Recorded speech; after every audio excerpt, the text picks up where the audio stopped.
लोकसभा जिंदाबाद, सलेमपुर लोकसभा जिंदाबाद। देवेश चंद्र ठाकुर। धन्यवाद अध्यक्ष महोदय, आपने मौका दिया।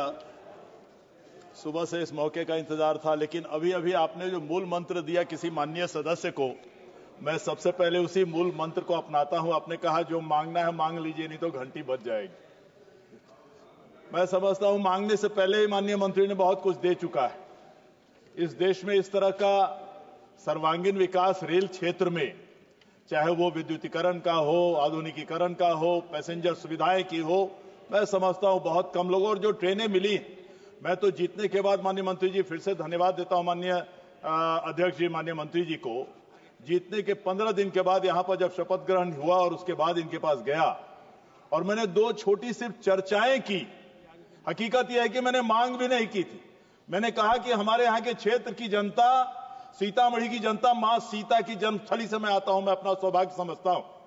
और मैंने कहा कि हमारे यहां की जनता को सीधी ट्रेन नहीं है पटना राजधानी जाने के लिए। हम नेपाल से जुड़े हुए लोग हैं, नेपाल के पास रहते हैं। और सीतामढ़ी जिला की इतिहास है, शुरू से आजादी के बाद से आज तक बिहार में किसी भी जिले के सबसे ज्यादा लोगों की पलायन अगर होती है सीतामढ़ी से बाहर, राज्य के दूसरे कोने में और देश के दूसरे कोनों में, तो सबसे ज्यादा बिहार में पलायन हमारे सीतामढ़ी के लोगों की होती थी। इसलिए मैंने मांग की थी, सूचना दी थी माननीय मंत्री को कि हमारे यहां से एक सीधी ट्रेन, सुबह की ट्रेन दे दीजिए पटना के लिए और शाम को वहां से वापस आने के लिए दे दीजिए। यहां से लोग जाएंगे, अपना इलाज कराने जाएंगे, इंटरव्यू देने जाएंगे, परीक्षा देने जाएंगे, बेटी के लिए खरीदी करने जाएंगे, शादी की, लोग ट्रेन पकड़ने जाएंगे और वहां बाहर से आने वाले वापस आ जाए। एक ये मैंने मांग की थी। दूसरा, मैंने कहा कि मेरा कारोबार बंबई है, बचपन से जितना ज्यादा ट्रेन में चढ़ा होऊंगा, यहां पर बहुत कम लोग चढ़े होंगे सर, मैं बता देता हूं। छोटे 12 साल की उम्र से लेके ट्रेन के सीढ़ियों पर, एंट्रेंस के सीढ़ियों पर बैठ के हम लोग स्कूल जाते थे महाराष्ट्र। मेरी पूरी पढ़ाई महाराष्ट्र में हुई, उस समय से ट्रेन में चल रहा हूं। तो ये मैंने कहा था कि हमारे यहां से बंबई के लिए एक ट्रेन दे दीजिए। हमारे यहां बहुत सारे मजदूर जाते हैं, बहुत सारे छात्र जाते हैं, इलाज कराने लोग जाते हैं कैंसर के। और मैं जब तक वापस पहुंचा 10 दिन के अंदर सीतामढ़ी, माननीय अध्यक्ष महोदय, ये यही मंत्री हैं और यही सरकार है आदरणीय नरेंद्र मोदी जी की, वो दोनों ट्रेनी जो दोनों मेरी मांगे पूरी हो गई वहां पर। इसलिए ये जो बातें चल रही है, ठीक है, उनको ये कहना ही है, उनको तो विपक्ष करना ही है। इनके ट्रेन में आप एयर कंडीशन क्या सोने का बर्थ भी दे दे तो कहेंगे कि बहुत कम दे रहे हैं। हम हर आदमी की अपने क्षेत्र की मांग रहेगी ही। और आपने जो ये खास करके अभी जो 2 लाख 2.5 लाख करोड़ का जो बजट पेश हुआ है, इसके लिए भी माननीय नरेंद्र मोदी जी का और माननीय रेल मंत्री जी का मैं बधाई देता हूं, धन्यवाद देता हूं। जो उसमें से हमारे बिहार को तो बहुत काफी मिला है, 10,000 करोड़ हमको मिला है, लेकिन फिर भी कितने भी देंगे स्वाभाविक है। तो घर घर की कहानी है, घर में भी आप कितना भी पैसा दे दे तो लोग ज्यादा ही मांगते हैं।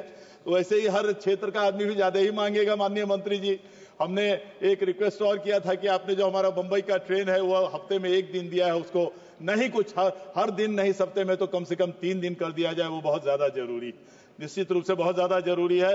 और भी आप अभी हाल में बेतिया में, मैं ज्यादा समय नहीं लेता कभी भी ज्यादा बात करने में, आप अभी बेतिया आए थे तो आपने घोषणा की थी कि साहब गोरखपुर से पटना की गाड़ी चलाई जाएगी वाया बेतिया। वो एक मांग हमारी अभी तक अधूरी है।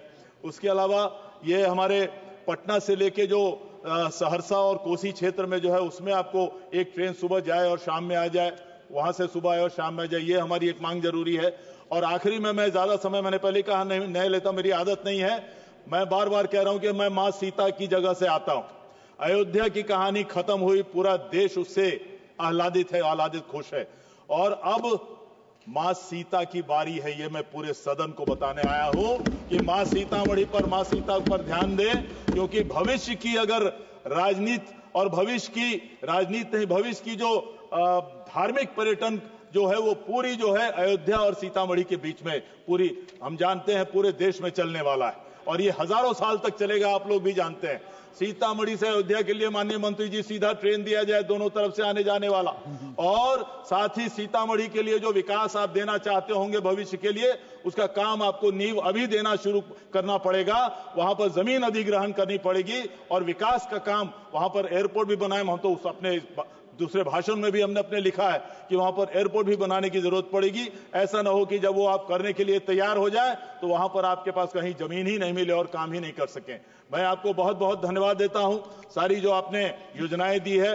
और मैं देख रहा हूं कि पिछले एक बहुत अच्छी आदत हम लोग, ये आज बहुत अच्छी आदत विभाग की है, मैं माननीय मंत्री जी को उसका लिए क्रेडिट देता हूं कि आप पिछले 10 साल में जो क्या हुआ है और हम लोग क्या 10 साल में कर रहे हैं ये भी आप उल्लिखित कर देते हैं। ये बहुत जरूरी है इन लोगों को भी अपना अपना आईना दिखाने के लिए, इसलिए वो बहुत अच्छी बात है। 10 गुना ज्यादा हर क्षेत्र में, चाहे आधुनिकीकरण हो, चाहे रेल लाइन बिछाने की बात हो, चाहे विद्युतीकरण हो, चाहे पैसेंजर सेवाएं और सुविधाएं की बात हो, निश्चित रूप से बहुत ज्यादा काम हुआ है। और आपके नेतृत्व में और आदरणीय नरेंद्र मोदी जी के क्षेत्र में उनके नेतृत्व में बहुत अच्छा काम कर रहे हैं। इसके लिए मैं आपको बहुत बहुत बधाई देने के लिए खड़ा हूं। बोल दिए हम ऑलरेडी। श्री के नौ सकनी जी।